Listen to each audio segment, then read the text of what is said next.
Hi, good morning, everyone. As always, as you're joining in, if you wouldn't mind putting your name and affiliation into the chat, and we'll get started here in just one moment.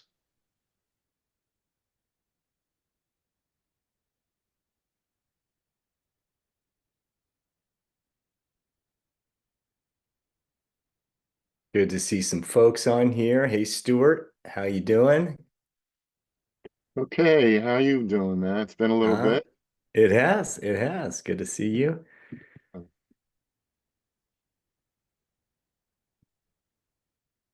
Admiral Whitney in Virginia. How are you doing, sir?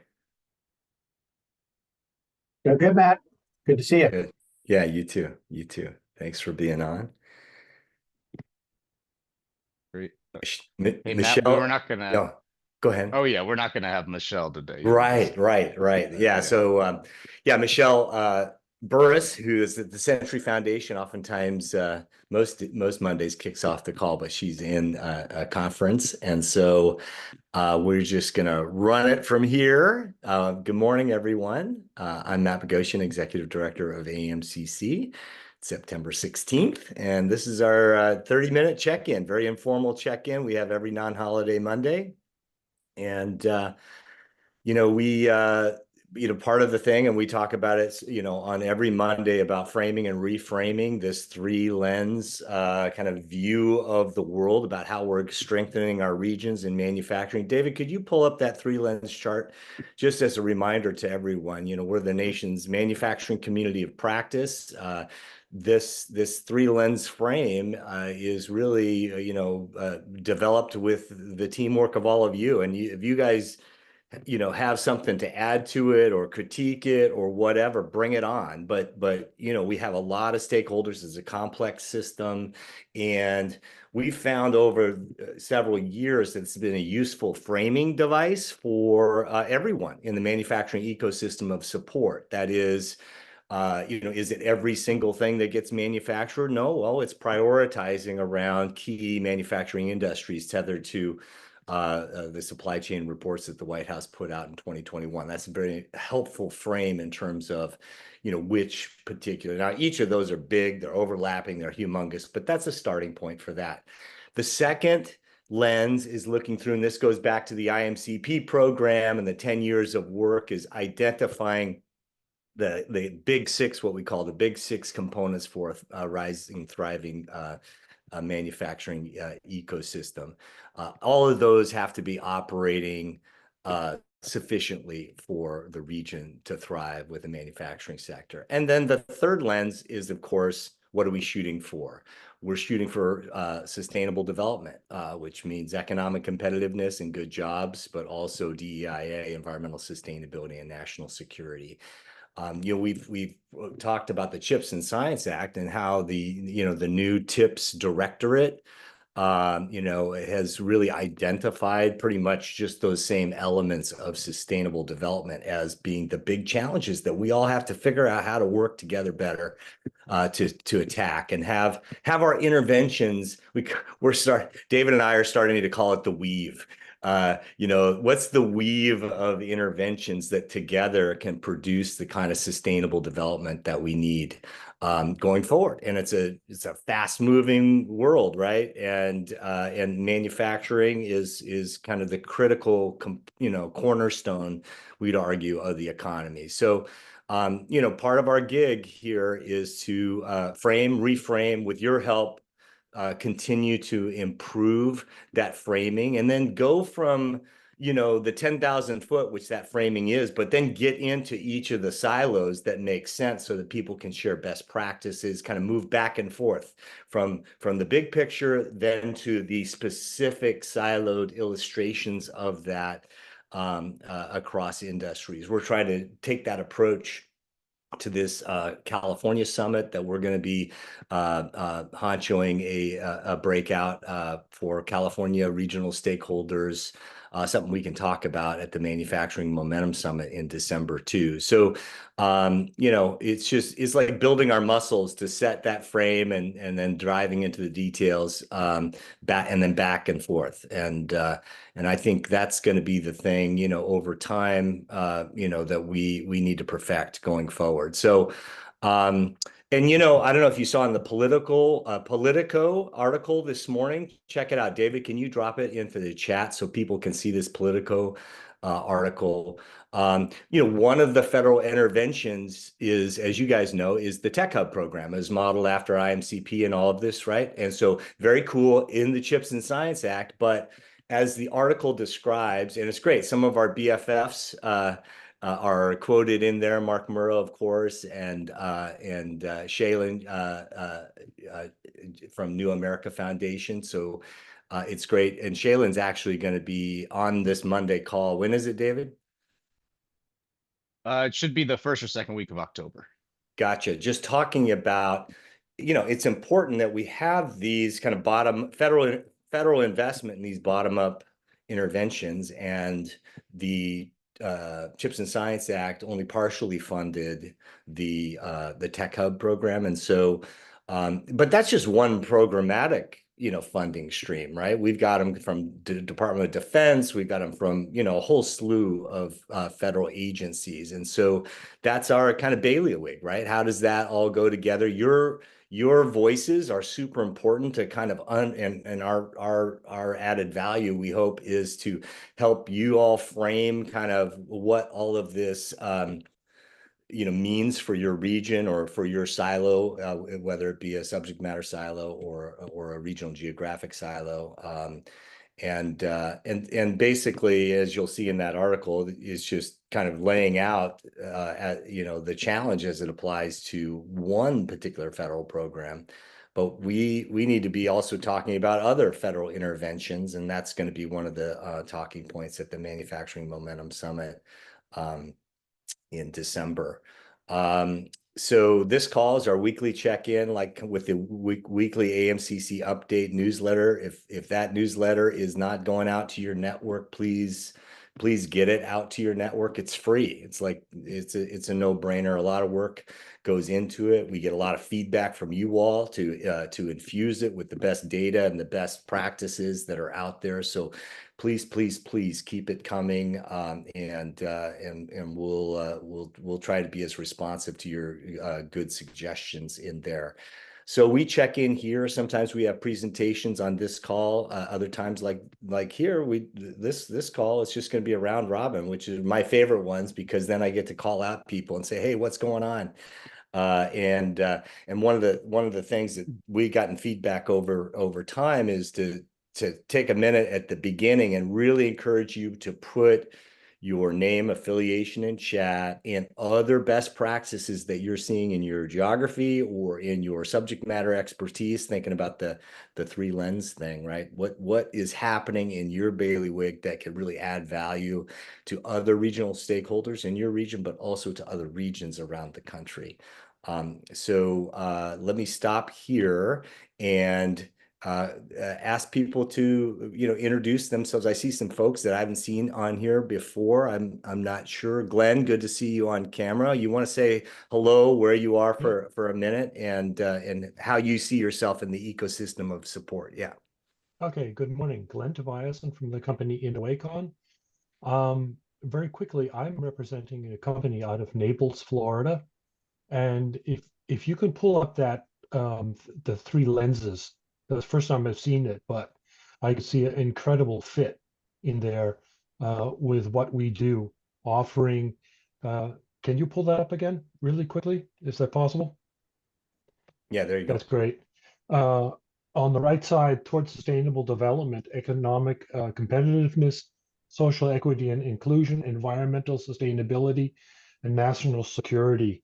What we are doing for manufacturing is we are promoting to bring in manufacturing of nanomaterials for national security, materials that can be produced for national security, and other things like graphite and graphene out of solid waste, out of waste materials of all kinds. Can be done everywhere with no combustion, no environmental pollution, no emissions, and no cost. Again, here, economic competitive, no cost to municipalities and or counties and or states where we'd like to work in. And we That's great, we- Glenn. No, I appreciate that. I I know it's a appreciate little you bit being of- a. Oh no, it's all good. You know, there's this Graphene Council. Are you a part of the Graphene Council? This is the first time I've come into this right now. So Gotcha. So all there's new. a group. So let's David can drop his email in chat and send us a note and let's talk more about that. That's an important part of the ecosystem. And so glad that you're on the call because it's public sector stakeholders, it's nonprofit stakeholders, it's private sector stakeholders, and really, it's trying to create this ecosystem of support around cutting edge 21st century technologies. So it's good. Kate Timmerman, welcome. Thank you. Hey, Matt, really please. quick. Yeah, so I wanted to call out that Kate Timmerman and Emily Easton are both on the call here today from the Chicago Quantum Exchange. So we got to meet Emily last week at an event that the Illinois Defense Manufacturing Community was holding. And she gave a fantastic presentation. So we wanted to have them on really quickly to have them introduce themselves to the group. And, Emily and Kate, I'll let you tell a little bit more about the work you're doing as well. Sure, I'd be happy to take the lead. Hi, I'm Kate Timmerman. I'm CEO of the Chicago Quantum Exchange. I actually had the pleasure of joining one of these meetings a few months ago. I think, as Matt, you were talking about these federal initiatives like the Tech Hubs program, like the NSF Regional Innovation Engine program, the Chicago Quantum Exchange is involved in both of those. We have an NSF Engines Development Award. We are a Tech Hubs designee for quantum in the kind of broader region centered around Chicago, but spanning Wisconsin, Illinois, Indiana. And it was through these programs that we became aware of organizations like this one. So just wanted to provide that framing. And then really quickly, just like let people on the call know that, quantum is definitely an area where I think there is, it's got this background in academia and the sciences, and it's moving very rapidly towards commercialization. And what that means right now is the physical devices that are being developed are still being developed mostly by, hands-on processes. But as that scales up, we're going to have to really move over to a full manufacturing kind of supply chain.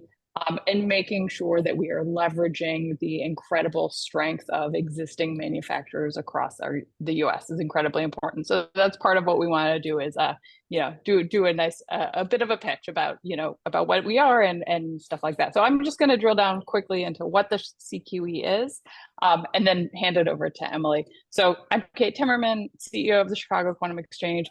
Emily is our Director of Education and Workforce Development, and really leading the way towards these really meaty and often much harder subjects than the technology development, which is how you build a workforce, and particularly a scaled one that's scaled appropriately and an inclusive one.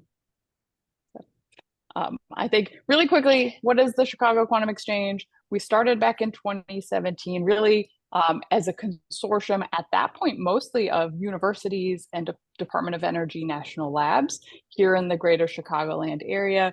We include UChicago, Argonne and Fermilab, UIUC, UW-Madison, Northwestern, and then now Purdue University, really to bring these communities together across geographies, and then also to be kind of a front door for the region, particularly for companies as well as governments, and really focusing on research, education, and workforce development, and building the quantum economy. I think Emily is in control of the slides. You can forward the slide. I think I actually already talked about who our members are. And then our partners, we have quite a few different partners, but our industry partners really span everything from these Fortune 500 big tech players to very small startups that have 1 or 2 full-time staff but are growing significantly, and everything from device manufacturers, really critical parts of the quantum supply chain, as well as more and more end users like financial services such as JP Morgan Chase, Discover, and the like, I think one of the things that you'll notice on here is we don't have a ton of manufacturing companies here in this partnership list as of yet. And we actually work a lot with our partners like IMEC and IMA. And I see Buckley's here on the call as well up in Wisconsin, because I think a lot of where we are with quantum technologies is making sure we're in that communication space, like helping to everyone understand, who their current and who their future partners should be. And it's definitely something we're working on. I think at this point, I'm going to really quickly turn over to Emily, and she's going to actually talk about what is quantum. Hi, everyone. So thanks to Matt and David for inviting us here. And yes, as Kate pointed out, I lead the workforce development initiatives across the quantum ecosystem in the Midwest, led by CQE. And a big part of that is explaining what is quantum. So a quick qualification, I am not, in fact, a quantum scientist. I am a social scientist. So please do not ask me any of the hardcore science questions. I will not know the answers, but I do think it's important to just provide a very broad overview of what quantum information science and engineering is and how we use it. So very broadly, quantum physics is the study of how matter behaves at the smallest atomic and subatomic levels, where the rules of classical physics shift dramatically. So for any of you who have any sort of educational or professional background in classical physics, you may already know quantum works completely differently. And it's by exploiting those differences and bizarre features of nature that we come to the field called quantum information science and engineering, or QISE. You'll also sometimes hear quantum information science and technology, which is in effect the same thing. Now, QISE or QIST stands to impact the ways that we communicate, compute, and sense information. So quantum communications, quantum computing, and quantum sensing are the three primary applications of quantum physics that we see with the most potential to change society, and really quite dramatically. Quantum communication networks offer the potential to transmit information across a provably secure network, meaning that if there is a breach of security or a hack, it can be detected instantaneously so that information sharers know that a hack has occurred. And I think we can all think of a process coming up in just a few short months where an unhackable network would be very, very useful to ensure that information had been kept secure. Quantum computing is something that I think gets a lot of attention because some of the most promise for how we will apply quantum technologies in the future comes from our ability to build incredibly powerful quantum computers that are uniquely positioned to solve a huge range of optimization problems. And that's especially relevant in a few places, I think, for manufacturers. I'll talk about that a bit in a second.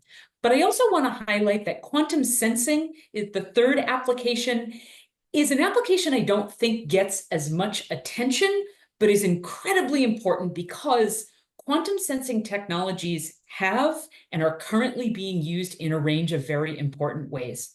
So for example, all of our phones already use some level of quantum sensing technology to understand when the phone is moving. This is why your phone lights up when you hold it up to your ear. That same technology can be used with much broader applications. And the most recent example is that Boeing recently used quantum sensing navigation to fly a plane outside of St. Louis. That was takeoff, the whole flight, and landing without relying on any GPS, only relying on quantum sensing navigation. The potential for that technology is very, very strong in both military and commercial applications. Again, if the military were able to fly planes without relying on GPS, this means that we could navigate aircrafts in places where GPS is blocked or closely monitored. So this is a great example of the range of the types of applications we have of quantum physics and quantum information science and engineering. Another reason that quantum is such a big deal right now is there is huge potential for value creation in the next 10 to 15 years. So this is a slide put together by the Boston Consulting Group of really specifically focused on quantum computing alone and all of the annual value that is predicted to come from this. There's two things I like to highlight on this slide. So what we're seeing here in green would be the conservative scenario for worldwide value creation, and then the dotted line bar is the aggressive. We see a huge range in these numbers, and this is largely dependent on how quickly we have people moving this research and its applications across industries forward into commercialization. The other thing I want to highlight again is the time frame here. So that large bar that shows us $450 billion globally is for the next 15 years, which is a very short time frame. We anticipate that these applications and their end use value will come very quickly. So what specific kind of applications are we talking about? This is a slide that I think makes those applications a little bit more tangible. It's important to note all of the key industries that we saw in your slide at the top of the meeting are represented or relevant for quantum technologies. This is a small subset we use when we do these roadshows. But specifically looking at manufacturing, one of the biggest potentials for quantum computing specifically to reshape manufacturing is the speed at which we'll be able to develop catalysts and materials. Quantum computers offer very strong potential to do modeling in much quicker ways than we're able to do with classical computers alone. So as quantum computers and classical computers come together to start to advance this, we can expect that manufacturing will see benefits from catalyst and material discovery. These initiatives are already underway at Dow and Boeing, and I'm sure others. Again, just a few examples here. It's also worth noting the optimization problem potential. And the one I always like to highlight when I give these presentations is the chicken problem, which is to say, how do major chicken farmers get the right amount of chicken to grocery stores, knowing that the variables that impact how much chicken people buy and eat on any given day include the weather outside, if kids are in school, is it a major holiday, is it raining, how many vegetarians are there in the area, and a whole range of factors that we can track those data, but quickly analyzing them in time for Purdue or Tyson to change their supply routes or change the amount of chicken being loaded on trucks isn't currently possible with classical computers alone. Quantum computers will be better positioned to handle multivariable problems like optimization problems and offer a potential solution for suppliers to be able to deliver goods much more efficiently to their end use places. So that's another, I think, implication for manufacturing. I think this is the end of my particular slide decks, unless Kate, do you want to talk a little bit about some of the activities underway in Illinois? I feel like I feel like we've taken everyone's time so much. Oh no, Maybe it's great, you open up guys. This to- is awesome. This is the kind of thing that we like to have happen. I wasn't quite sure that you guys were going to present, so it's awesome. You know, we have both kinds of presentations and open calls. So this is just a kind of a tweener. So let's stop there and talk about quantum and you know, and I'm thinking about, you know, other federal interventions that might support it. You know, one of them is around this AI Institute for manufacturing, right? That NIST is honchoing. Concept proposals for that are due September 30th. I suspect you guys are probably wired into some of those applications. But, you know, and I see Stuart Bass, you know, labor leader, you know, because there's a lot of workforce implications on this, right? And so we really appreciate you guys, you know, helping us understand kind of where, you know, where the puck is going to be, you know, because workforce, as one example, the big six, you know, it's going to take some time to understand how quantum applies to the manufacturing workforce and start to set up the workforce subsystems that will meet the demand. I don't know, Stu, are you guys, I'm sure you're thinking about this, begs the question, you know, how, if at all, can we, you know, move out in that area sooner rather than later? Yeah.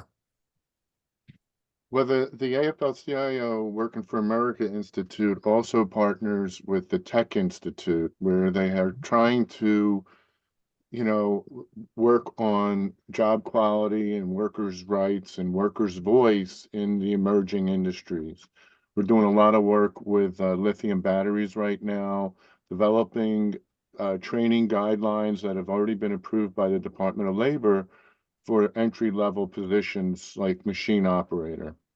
And we're starting to work with upstream from there.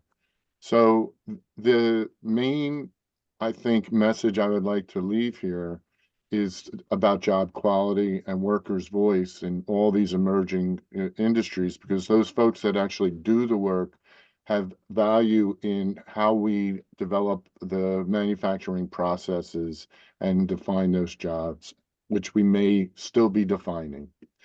So I hope that's helpful. We are very much still defining, and I want to throw an article in the chat that's about CQE just finished a study of the quantum jobs over the last few years. The big takeaway here is it is not just PhDs doing this work. The majority of jobs are for bachelor's degree holders, and we actually expect that it will be associate's degrees holders and those with technical training. And Stuart, to your point, I think job quality is an incredibly important thing to be thinking about. We have a real opportunity to build a more inclusive and equitable workforce here because we're at the beginning. So I'm hoping to connect with you after this call. I actually wrote down your name already, so expect a pester in a nice way. Okay, thank you. I'll throw my email into the chat. I appreciate that support, and just wanted to encourage everybody to think about how this could happen while we do these emerging industries. Work on that, especially in Thank you both, you guys, for connecting. Eric, I see your hand up. Yeah.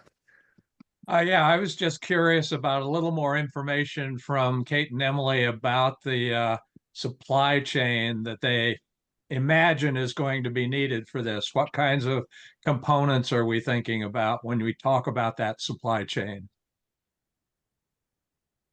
I'd be able to take a really high level stab at this. Kind of, you know, some of the big things are everything from kind of more fundamental materials and fabrication, electronics, lasers and optics, kind of cryogenic and vacuum systems. I think that's something that maybe some non-quantum folks don't think about as a first thing. And then kind of broader, you know, control systems and other. So it really, you know, when it drills down to it, all of these pieces are needed for different types of quantum devices and whatnot. And I think because the manufacturing strength of the US is so distributed, it's actually a little bit challenging to figure out, who all those suppliers are. I know there are actually national efforts underway to kind of come up with roadmaps for supply chains, manufacturing supply chains specifically for quantum. Does that help? Yes. Yeah. Thank you. Yeah. No, that's great. Thanks, Kate. And right, getting to the workforce and training piece of it, we had in the AMCC update some info about work done to define what is a good job, right? And then how do you apply that then to these emerging technologies? So I think David's dropping into the chat some of the stuff that we have from the AMCC update about good job definition. So that's in the update, but you can also grab it here. And gosh, we're at the top of the hour here. These things go so quickly. Kate and Emily, great thank you to you both for your work, number one, and sharing your work and being willing to engage with other stakeholders as we strengthen the ecosystem of support in regions and across the country.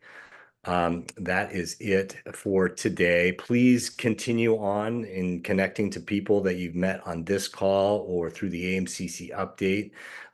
Give us feedback, give us ideas as to what we should tee up for future discussions. A lot of cool things happening. The Manufacturing Momentum Summit, December 12th and 13th. And we're going to be sending out soon, what more details about the sessions within that. Some of them will be virtual, definitely on the 12th. Super excited about all the teamwork. This is not the AMCC summit. This is the Manufacturing Momentum Summit, which is really owned and operated by you all and so many other stakeholders in regions around the country. So, David, anything else that we should raise for the good of the order? Nope. Matt, I'd say we're in good shape. Just a reminder, everyone, that EDA released a Build to Scale notice of funding opportunity last week. So that information's in the chat as well for anyone tracking that program. Great. Thank you all. Have a great week, and we'll see you next week. Yeah. Great. Thank you, Matt. Thanks, everyone. Thanks.